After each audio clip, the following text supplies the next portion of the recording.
नमस्कार, आप देख रहे हैं न्यूज इंडिया। आपके साथ मैं हूं अभिषेक। हनुमान ते ही परसा कर पुनि कीन्ह प्रणाम, राम का जो कीन्हे बिनु मोहि कहां विश्राम। सालों से जिस पल का इंतजार था, आखिर वो घड़ी आ गई है।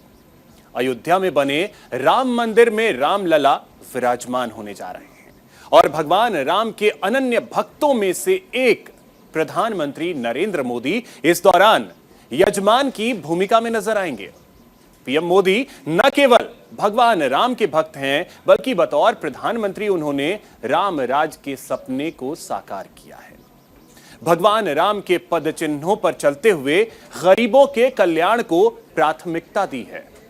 सत्ता को सदैव सेवा का माध्यम माना है। 500 सालों से चला आ रहा विवाद आखिरकार 2019 में सुप्रीम कोर्ट के फैसले के बाद खत्म हो गया। कहते हैं इतिहास खुद को दोहराता है और आज अयोध्या में बन रहा भगवान राम का भव्य मंदिर इस बात का प्रतीक है। चारों ओर फिजाओं में खुशियों का सैलाब उमड़ रहा है। लोग कहते हैं पीएम मोदी के किस्मत में ही रामलला के मंदिर का कायाकल्प करना लिखा था।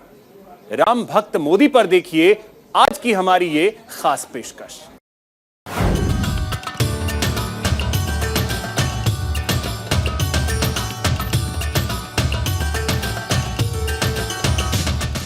राम काज किनु बिनु मोहि कहां विश्राम। 15 अगस्त 1947 को भले ही देश को आजादी मिली थी, लेकिन एक मामला ऐसा था जो आजादी से पहले के समय से विवादों में चला आ रहा था। 70 बरस बीत गए, देश ने आजादी की सुबह देखी, बंटवारे का दंश झेला, कई प्रधानमंत्रियों को देखा, युद्ध से लेकर आर्थिक उदारता के दौर को देखा, बदलते भारत को गौर से देखा, गरीब देश से आर्थिक शक्ति के तौर पर उभरते हुए देखा। इन सब के बीच अयोध्या विवाद, जिसका इतिहास काफी पुराना था, कई लोगों ने सुध ली, पर नतीजा नहीं निकल पाया। मामला अदालत में पहुंचा, सुनवाई का लंबा सिलसिला चला, तारीख पर तारीख मिलती रही और आखिरकार वो दिन आया जब सुप्रीम कोर्ट ने फैसले पर अपनी मुहर लगाई। नरेंद्र मोदी देश के प्रधानमंत्री थे। चारों ओर फिजाओं में खुशियों का सैलाब उमड़ पड़ा। लोग कहते हैं कि मोदी के किस्मत में रामलला के मंदिर का कायाकल्प करना लिखा था।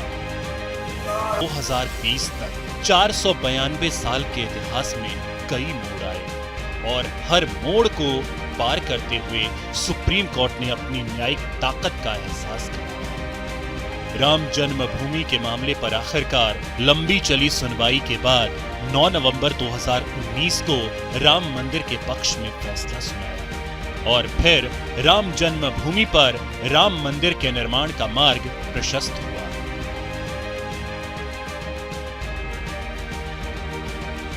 राम सबके हैं, राम सब में।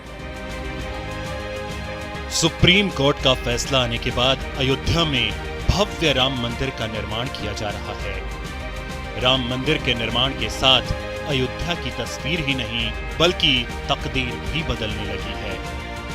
केंद्र में मोदी सरकार बनने के बाद जो अयोध्या आजादी के बाद से ही उपेक्षित था, अब वहां विकास की गंगा बह रही है। अयोध्या के कायाकल्प की नींव उस दिन पड़ी जब प्रधानमंत्री नरेंद्र मोदी ने 5 अगस्त 2020 को यहां राम मंदिर की आधारशिला रखी थी। कई लोगों का मानना है कि राम मंदिर के निर्माण से पहले मोदी जी ने राम राज्य की अवधारणा को स्थापित किया। 29 साल से पीएम नरेंद्र मोदी को इस दिन का इंतजार था। जब इंतजार की वो घड़ी खत्म हुई तो अपनी भक्ति से पीएम मोदी ने इसे और भी यादगार बना दिया। राम मंदिर भूमि पूजन के खास मौके पर पीएम मोदी धोती और सिल्क कुर्ते के पारंपरिक पोशाक में नजर आए। प्रकांड विद्वानों के मंत्रोच्चार के बीच पीएम मोदी सच्चे भक्त की तरह प्रधानमंत्री नरेंद्र मोदी ने राम जन्मभूमि मंदिर की नींव रखी।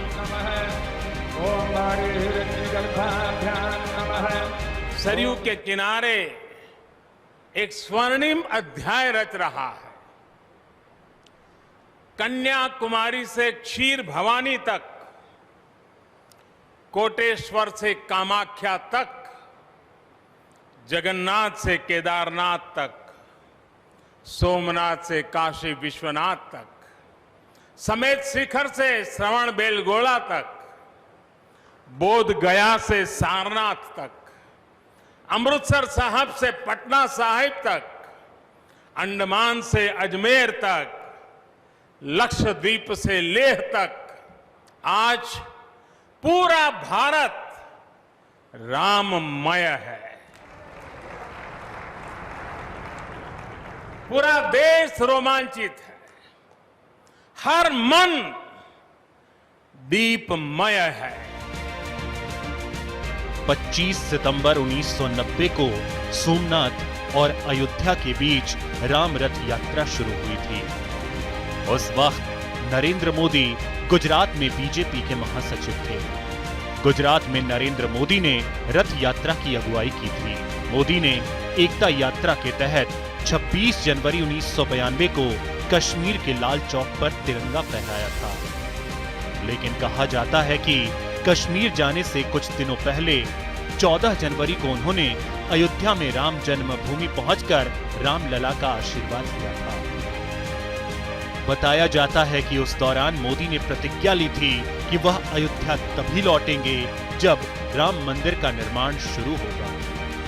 समय के साथ नरेंद्र मोदी देश के प्रधानमंत्री बने। दूसरी तरफ अयोध्या की कानूनी लड़ाई भी अंतिम चरण में पहुंच चुकी थी।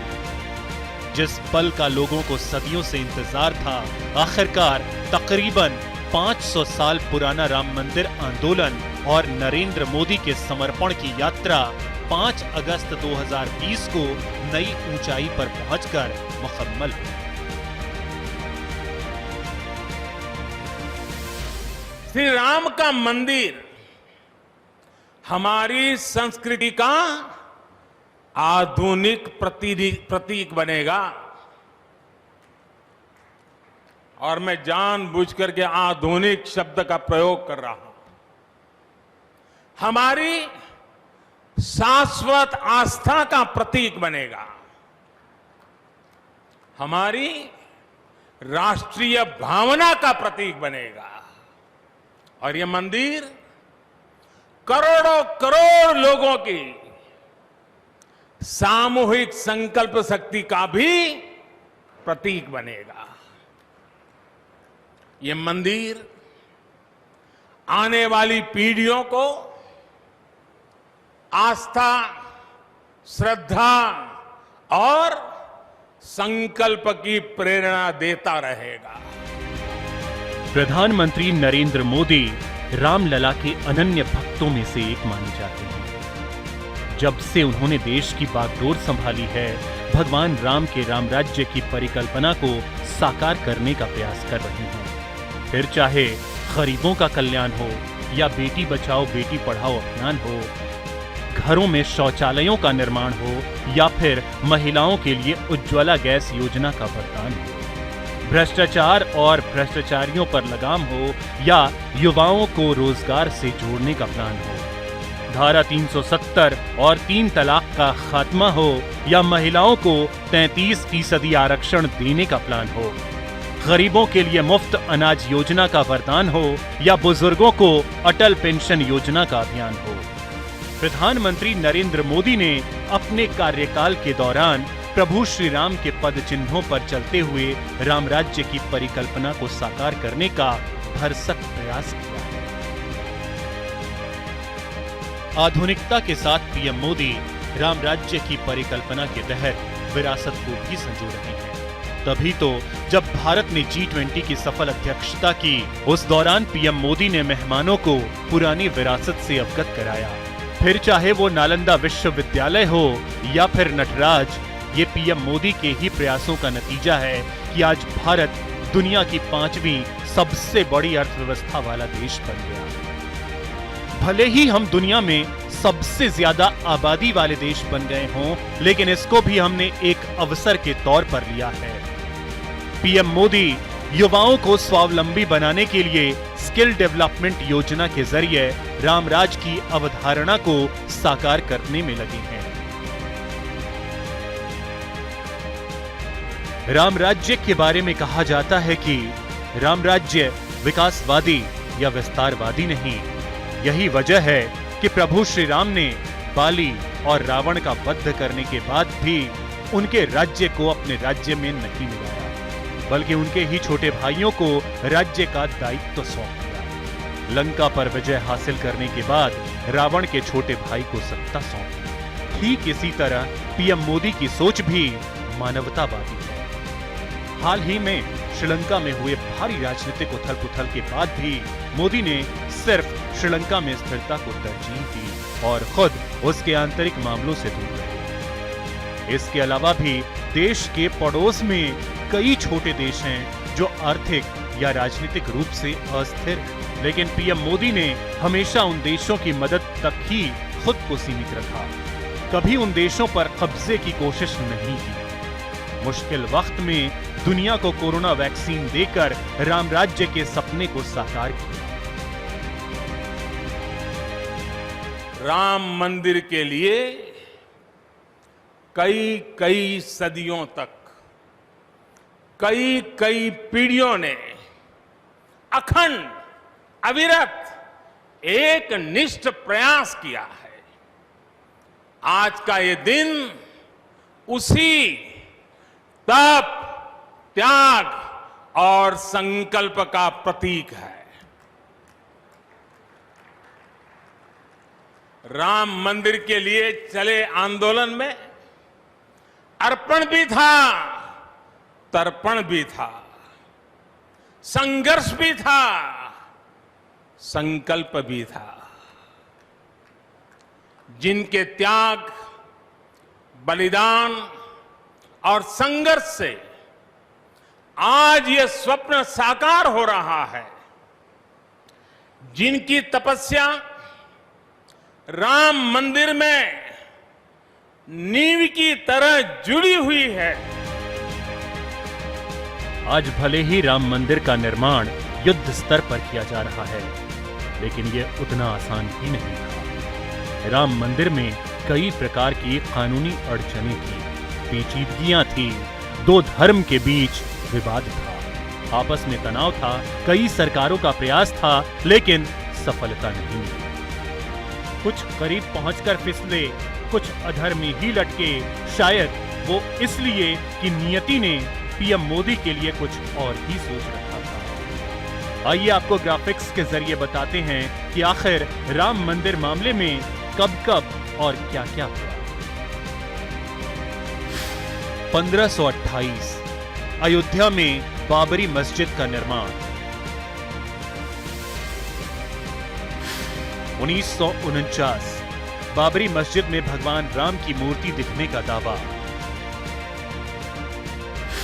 कोर्ट के आदेश के बाद विवादित जगह पर ताला लगा। 1986 विवादित स्थल को श्रद्धालुओं के लिए खोला गया। 6 दिसंबर 1992 कार सेवकों ने विवादित मस्जिद को ध्वस्त कर दिया। 1994 इलाहाबाद हाईकोर्ट की लखनऊ पीठ में विध्वंस से संबंधित केस शुरू हुआ। 22 अगस्त 2003 खुदाई के बाद इलाहाबाद हाईकोर्ट में पेश किया गया रिपोर्ट में मस्जिद के नीचे 10वीं सदी के मंदिर के अवशेष का दावा। 30 सितंबर 2010 इलाहाबाद हाईकोर्ट ने जमीन को 3 हिस्सों में बांटने का फैसला सुनाया। 9 मई 2011 सुप्रीम कोर्ट ने इलाहाबाद हाईकोर्ट के फैसले पर रोक लगा दी। 9 नवंबर 2019 सुप्रीम कोर्ट ने राम मंदिर के पक्ष में फैसला सुनाया। अयोध्या में न सिर्फ भगवान राम का भव्य मंदिर बनाया जा रहा है, बल्कि विकास की नई कहानी भी लिखी जा रही है। आधुनिकता के साथ विरासत को संजोने वाले शहर की कल्पना को साकार किया जा रहा है। 1450 एकड़ में तेजी से भव्य अयोध्या का निर्माण किया जा रहा है। मर्यादा पुरुषोत्तम श्री राम एयरपोर्ट बनाया जा रहा है। अयोध्या धाम रेलवे स्टेशन का काम पूरा कर लिया गया है। बढ़ते श्रद्धालुओं की संख्या को देखते हुए राम नगरी में 5 जगहों पर मल्टी लेवल पार्किंग। नहीं दरिद्र को दुखी न दीना, कोई भी दुखी न हो, गरीब न हो। श्री राम का सामाजिक संदेश है, पहुष्ट नर नारी कह समाज उत्सव शोभित। नर नारी सभी समान रूप से सुखी हो, भेदभाव नहीं। श्री राम का निर्देश है, कच्चित ते दयती है सर्वे है कृषि गोरक्ष जीविना। किसान, पशुपालक सभी हमेशा खुश रहे। श्री राम का आदेश है, कश्चित वृद्धांच बालांच वैद्यान मुखान राघव त्रिभिः ऐते बुभूष से। बुजुर्गों की, बच्चों की, चिकित्सकों की सदैव रक्षा होनी चाहिए। अयोध्या में भगवान रामलला का मंदिर बंसी पहाड़पुर के पत्थरों से बनाया जा रहा है। इन पत्थरों की खासियत है कि सैकड़ों सालों तक इन पत्थरों की मजबूती बनी रहती है। राम मंदिर को इस तरह से बनाया जा रहा है कि जिससे भविष्य में कभी भूकंप भी आए तो भी मंदिर को किसी तरह का नुकसान न पहुंचे। अयोध्या एयरपोर्ट से भी राम मंदिर का शिखर दिखाई देगा। इतना ही नहीं, अयोध्या रेलवे स्टेशन से भी मंदिर का शिखर दिखाई देगा। अगर हम पूरे मंदिर की बात करें तो मंदिर 3 मंजिला होगा। 392 फीट मंदिर की कुल ऊंचाई होगी, जिसमें भूतल की ऊंचाई 166 फीट होगी। प्रथम तल की ऊंचाई 144 फीट, दूसरे तल की ऊंचाई 82 फीट होगी। 255 फीट मंदिर की चौड़ाई होगी। 350 फीट मंदिर की लंबाई होगी। मंदिर के 392 पिलर होंगे। इसके अलावा निचली इमारत में कुल 106 खंबे होंगे। पूरा परिसर 70 एकड़ क्षेत्र में बनाया जा रहा है। वहीं 2.7 एकड़ में मंदिर का निर्माण किया जा रहा है। इन सभी को बड़ी मजबूती से बनाया जाएगा और इन सब में सबसे खास बात यह है कि राम मंदिर के किसी भी हिस्से में स्टील का इस्तेमाल नहीं किया जाएगा। भगवान रामलला के मंदिर में जाने के लिए कुल 5 प्रवेश द्वार बनाए जा रहे हैं। सबसे पहले सिंह द्वार होगा। दूसरा द्वार नृत्य मंडल के नाम से जाना जाएगा। तीसरा द्वार रंग मंडप, चौथा कौली द्वार और 5वां गर्भगृह और परिक्रमा द्वार इसमें शामिल होगा। राम मंदिर में प्रवेश के लिए कुल 24 दरवाजे होंगे। इन दरवाजों को महाराष्ट्र के चंद्रपुर जिले के बल्लारपुर की सबसे उत्तम सागौन की लकड़ी से बनाया जाएगा। मंदिर की चौखट को संगमरमर के पत्थर से तराशा जाएगा। मंदिर का मुख्य द्वार मकराना के सफेद संगमरमर के पत्थर से बनाया जाएगा। कुल मिलाकर जब यह मंदिर बनकर तैयार होगा तो भव्य स्वरूप में लोगों के सामने आएगा और एक तरह से कहा जा सकता है कि राम भक्त मोदी ने जनमानस के सपने को साकार कर दिखाया है।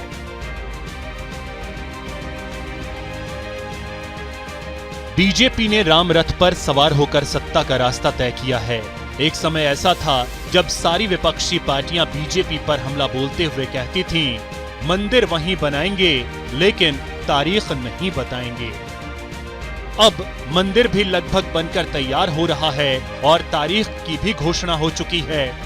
ऐसे में 24 के चुनाव से पहले अयोध्या में बनकर तैयार होने वाले मंदिर से क्या बीजेपी को चुनाव में फायदा होगा? क्या 24 के चुनाव में अयोध्या में राम मंदिर का मुद्दा उठेगा?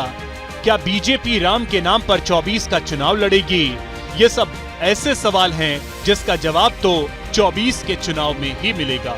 लेकिन राम मंदिर का जिस तरह निर्माण हो रहा है, आने वाली कई भारतीय पीढ़ियां गौरवान्वित महसूस करेंगी। Nishant Kumar, news India. तो चलिए आज के इस खास पेशकश में बस इतना ही। मुझे और मेरी टीम को दीजिए इजाजत। नमस्कार।